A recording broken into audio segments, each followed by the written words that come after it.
I'm Ryan Betson. I'm Max Cooper. And this is our review of NieR Replicant version 1 something. So right off the bat, big thank you to the team over at Bandai Namco Australia for providing us the review code for this game. But I am not the one that has played it. That is you, Max. And our entire point of this review discussion today is greater than just our review. It is Max convincing me why I should play NieR Replicant. Start it from the top. What is it? So, NieR Replicant, obviously, it is the upgraded version of the 2010 classic NieR. Cult classic. NieR Replicant, if you played it in the East. NieR Gestalt, if you played it here in the West. So, the main difference is, basically, is the protagonist, not the antagonist. So, in the East, you play as a younger lad. You play as the brother to the girl that you are trying to save as the overarching story. In the West, you played as an old man. You played her father instead of her brother. In this new version, NieR Replicant, you are playing an updated version of what they got over in the East. So the story is exactly the same. You're just playing her brother instead of her father. It's a bit of a switcheroo. So when I first started, because I played it when the game originally first came out in 2010, I played it on Xbox at the time.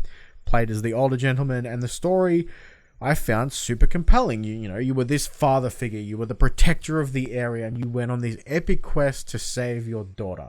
Perfect, made sense.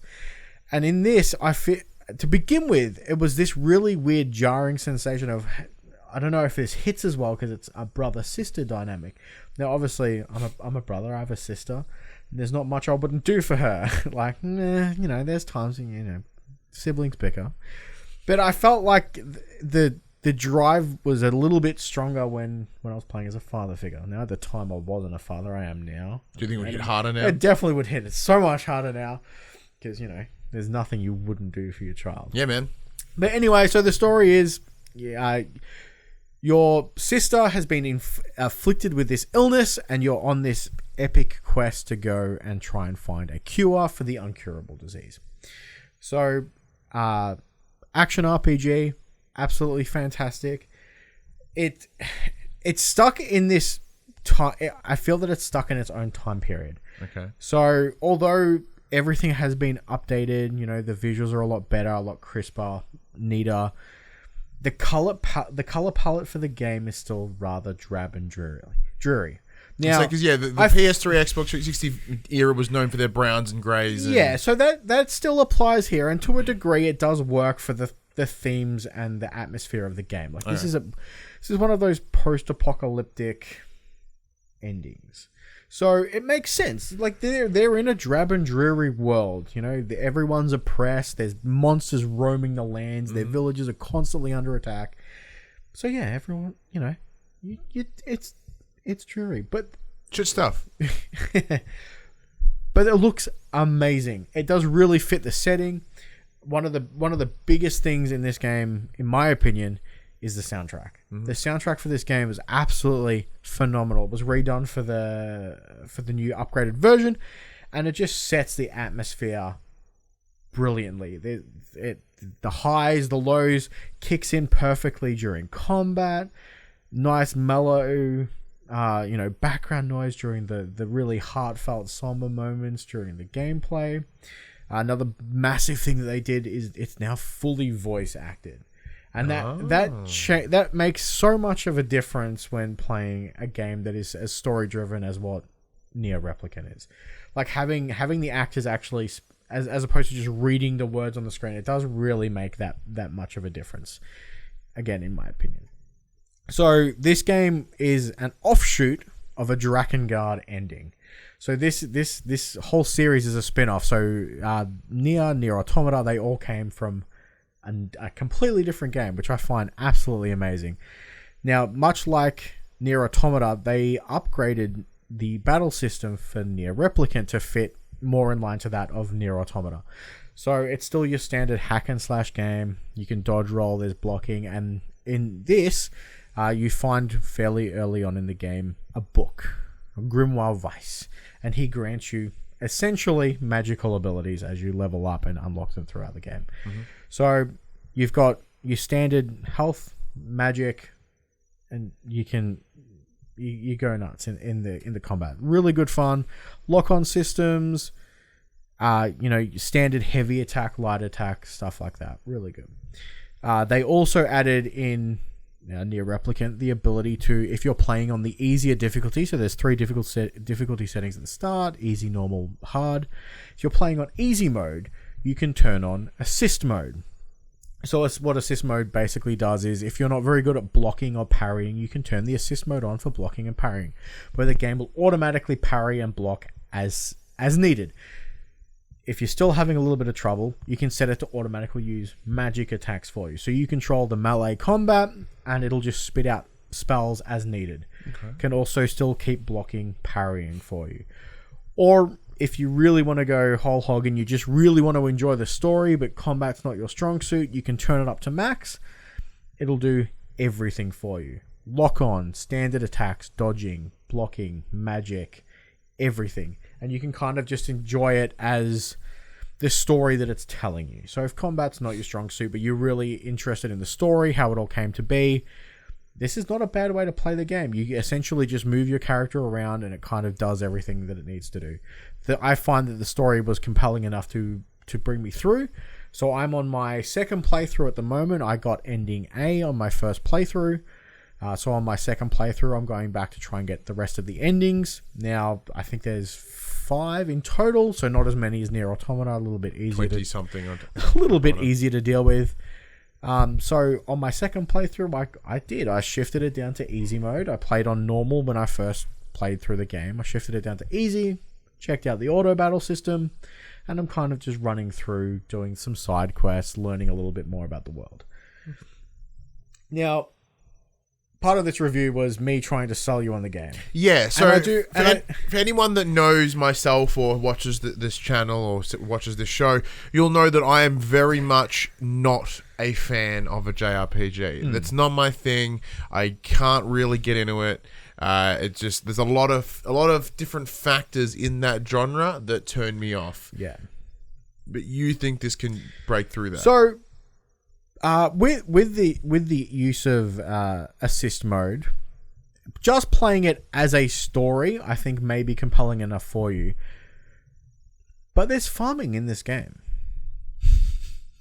Early on, in your village, in your house, you have some crops. And you can plant your plants, grow them, cultivate them. You can cross pollinate. Oh, I can make. Unfortunately, that's part of the trophy to get the platinum, and I don't know. I haven't figured it out yet. I haven't done any farming whatsoever. I don't know how deep it goes. I do know you can cross pollinate some of the flowers. Right. So whether or not that is enough of a selling point for you, but I as far as I'm aware, it's tied to the in-game clock. So there's days to cultivate stuff. So you can't just constantly grind it out. Oh, I was happy. That part makes me happy and sad. But the story is compelling enough that I think that because of the dynamic of the story, I think it'll be enough for you to.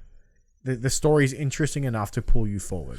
Okay. Even if the combat and gameplay isn't what you like, the story will be, in my opinion, enough for you to go through. Now, yeah, but back to the farming. Like, are we looking at vegetables or plants? Or... As far as I'm aware, it's just flowers. Okay, now flowers are still pretty cool. I could be wrong. Again, I haven't done any of the farming, but I know there is a trophy in there for farming like the perfect flower.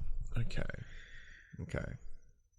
Look, you've opened the door a little bit. I've opened the door a little bit. I'll admit. But in terms of, because I'm a big sucker for good character development, good character story, because talk about one of my favorite games of all time being God of War, and obviously that is a big father-son story as well. So father-child story, where this is that brother-sister. Okay, I'm sure the father version would have done a bit more for me, but because from the JRPGs that I've seen, they don't tend to have the most gripping narrative. So in terms of it's not like it's all like large, bombastic, and Yeah. not very entertaining for me personally. So you have two companions that travel around with you, and the two characters that they are absolutely fantastic. They go through their own arcs throughout the game. But one thing that I think is a detriment to this game is you don't learn much about them on your first playthrough. Okay. Once you complete ending A and you go into New Game Plus, there's two parts to the game. So part 1, part 2. Part 2 is when the game really opens up. Part 1's just kind of the intro areas, stuff like that. So when you finish the game and you go New Game Plus, you start back at the start of part 2. But on your second playthrough, there is way more there's new cutscenes that don't exist in the first playthrough, and this gives you all this backstory and what your allies and companions are doing while you're in the village, because they're quite what's the word that I'm looking for? They're kind of outcasts, and they're not allowed in your village. Oh. So you kind of sleep in your village and they sleep outside the village. So all these cutscenes are their development together and how they became such good friends over the course of your travels, because they were always shunned by all the people in the world, and you kind of, because you were one of them, you got a pass, but they unfortunately get shunned by everyone. So you get this great insight as to how they coped and dealt with that, but you don't get it until your second playthrough. How long is the playthrough? So the playthrough is pretty short. I mean, there is a trophy for How short is short? speedrunning. So I finished the game in 13 hours. Okay, I can manage 13 hours. And I did dick around for a bit. You could probably knock it over a lot quicker than that. I did play on normal mode. I did do some side quests, did some fishing, stuff like that. So a lot of your side quests are kind of like, go do this, get X amount of stuff, kill X amount of this thing, bring it back, and we'll give you some stuff. Because admittedly, coming into this, I was like, I bet you this is some long-ass JRPG, and I'm going to hate it. Very quick, very short. Now, that's not to say that there's not content in this game. It still tells its story very well.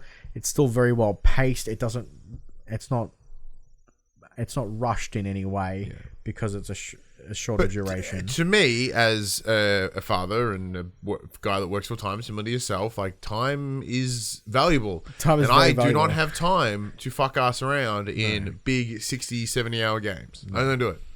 I have other games to play.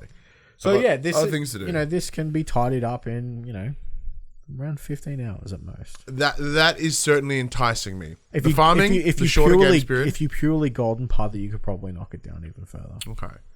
The one question that I have, because you mentioned another question that I have, is the voice acting. Yeah. So you said the entire thing is voice acted, which it wasn't before.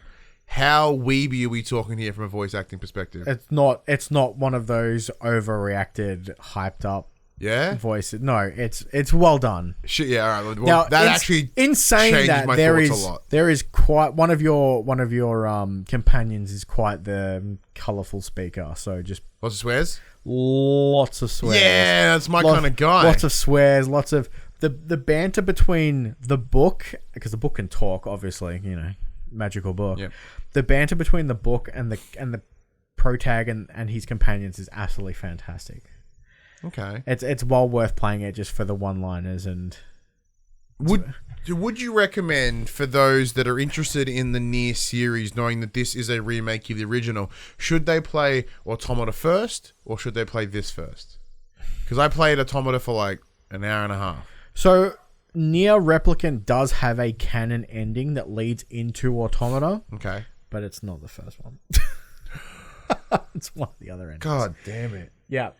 Now, anyone who played Automata that hasn't played the first one, it's an easy recommend. Yeah. You're playing the same. It will look a little dated compared to Automata, but it plays essentially the same. And you get to... There are characters in this game that are still in NieR Automata. All right. So you'll get a little bit of backstory on those characters that you may not have gotten in Automata. It's nice to see where something came from. Yeah. And because it plays so similarly to Automata, it is a very easy recommend to anyone who enjoyed that game. They will more than likely enjoy this title. All right, well, let's send this home. What is your final thoughts on this, and is your final moment to pitch me. Go. Final moment to pitch me. Again, like I said, this game originally came out in 2010. They've updated it. They've done such a fantastic job in the update. It is honestly well worth a play, in my opinion. The game does everything right. The combat's fantastic. The updated voice acting's fantastic. The graphical fidelity, although they're using drab-dreary colors, again, it fits the theme. It fits the atmosphere of the game. Absolutely perfect. And just to play it alone for the soundtrack, it is any action. If you're a fan of action games or action RPG games, hack and slash games, this is very easy. Recommend. I'm close to I'm so close to finishing my second playthrough, and it's actually one of the games that I've played in quite some time where I'm actually thinking about going for the plat. Nice. It seems like a very obtainable plat that I don't have to grind too hard for. Well, you've certainly piqued a couple of points of my interest. That's certainly true. It is installed on the console, ready to go. I'll at least dip my toes in. No promises. Give it a bell. But you've tempted me enough to at least press X. There is. It's a little bit spoilery, but it's been out for a while. There is one area that you literally play all in text. Okay, that sounds kind of cool. So just black screen, white text, and you got to read it, and you play the entire area just in text. All right. But either way, that was Max's review of NieR Replicant version that one. As we said at the start of the review, big thank you to the team over at Bandai Namco Australia for providing us the review code for this title. This game is out now on PS4 and Xbox and everything. I think so. Well, you're here on the PlayStation show. It's on PlayStation, and I know that PlayStation it's on PC. 4, and it's on PC. Go check it out if you like what Max had to say, or if maybe you're slightly interested like me.